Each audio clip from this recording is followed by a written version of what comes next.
केंद्र सरकार द्वारा जीएसटी बढ़ाए जाने के कारण सोलन के व्यापारी वर्ग खफा है। व्यापारियों की माने तो पहले ही जीएसटी की दरें काफी अधिक हैं और उसके ऊपर अन्य टैक्स भी अदा करने पड़ते हैं।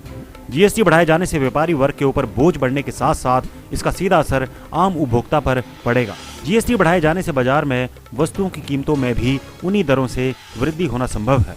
बहरहाल केंद्र सरकार द्वारा बढ़ाई गई जीएसटी की दरों से व्यापारी वर्ग नाखुश हैं और उन्होंने इस निर्णय को अन्यायपूर्ण बताया है। देखिए, मैं इस बारे में सेंट्रल गवर्नमेंट को एक बात कहना चाहूँगा कि कोरोना के 2 साल में पहले ही देश की इकॉनमी जो है जर्जर हालत थी। उसके पश्चात सरकार 5% से बढ़ा के जीएसटी गारमेंट का 1000 रुपये तक का गारमेंट था उससे 5% था, 1000 से ऊपर जो गारमेंट है एमआरपी का उससे 12% है। तो आम गरीब आदमी के पेट के ऊपर लात मारने के समान है ये बात। और बड़े बड़े जो हमारे ब्यूरोक्रेट्स और नेता जो बड़ी बड़ी कुर्सियों पे बैठे हैं वो इस बात को समझ नहीं रहे कि देश के हालात क्या हैं, देश किस हालात से गुजर रहा है। लोगों की हमारे देश के 20 करोड़ से ऊपर लोग अनएम्प्लॉयड हैं और वो सारी इम्प्लीकेशन वो अगर 5% का जीएसटी 12 में कन्वर्ट होकर जाता है तो उसकी आम गरीब आदमी गरीब नागरिक पे पड़ेगा 1000 रुपये के ऊपर 120 रुपये जीएसटी होगा। जो आम या 100 रुपये के ऊपर आप लगाओ 12 रुपये जीएसटी, उसकी इम्प्लीकेशन रिटेल में कितनी बुरी तरीके से आएंगी।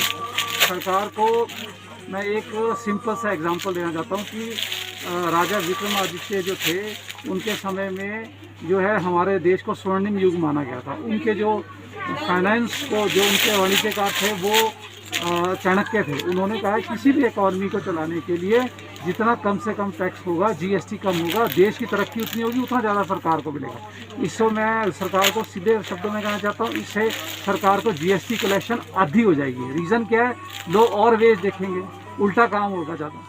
लेकिन सरकार को अपने इस फैसले को 100% अब दोबारा रिव्यू करना चाहिए।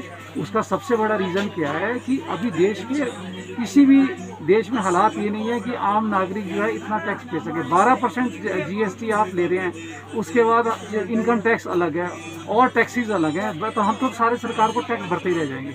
मैं सर आपके माध्यम से सरकार को प्रार्थना करना चाहता हूँ कि आप प्लीज़ इस अपने जो डिसीज़न को विड्रॉ करें, क्योंकि ये जो डिसीज़न है ये सरासर गलत है।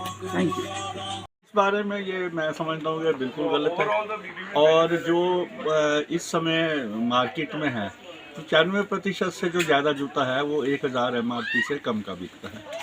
गरीब लोगों, अमीर लोगों के लिए जिन पर जीएसटी 18% थी उनके लिए राहत कर दी, उनको 6% कम करके 12% कर दिया। और जो गरीब आदमी जूता पहनता है, प्लास्टिक का पहनता है, हवाई चप्पल पहनता है, कपड़े का जूता पहनता है, जिस पर जीएसटी 5% थी उसको 12 कर दिया। ये कहाँ का न्याय है और सरकार का हमारे समझ में नहीं आ रहा कि यह सरकार गरीबों के अहित में क्यों चल रही है। और कपड़ा जहाँ तक देखा जाए, कपड़ा में भी यही पोजीशन है। कपड़ा भी जो 1000 तक का कपड़ा था जीएसटी उसमें 5% था, उसमें जो महंगी ब्रांडेड जीन्स थी, ब्रांडेड वो है, उस पर 18 था, जो वो था वो 12 कर दिया और जो 5 वाला है वो भी 12 कर दिया। तो ये मुझे कोई न्याय संगत नहीं लगा। ये तो इसमें या तो 20 जैसा का करते, 5 से 8 करते या कुछ ऐसे करते, थोड़ा बहुत राहत हो जाती, पर गरीब आदमियों के हित में नहीं है। नहीं, देखो टैक्स पर तो ही चलती है सरकार, पर कुछ ऐसी चीज़ें होती हैं, ऐसी वस्तुएं होती हैं जिन पर टैक्स पर राहत देनी पड़ती है सरकार को। अभी आप देख लो पेट्रोल डीजल पर 50 रुपये लीटर के करीब है, वो एक अलग चीज़ है। जो गरीब आदमी की पहनने की है, हवाई चप्पल है, प्लास्टिक का जूता है, जो मजदूर पहनता है, उस पर जीएसटी 5 से 12% करने से 7%, 200 रुपये का 14-15 रुपये बढ़ जाएंगे। उस हिसाब से उसको 25 रुपये जूता महंगा हो जाएगा।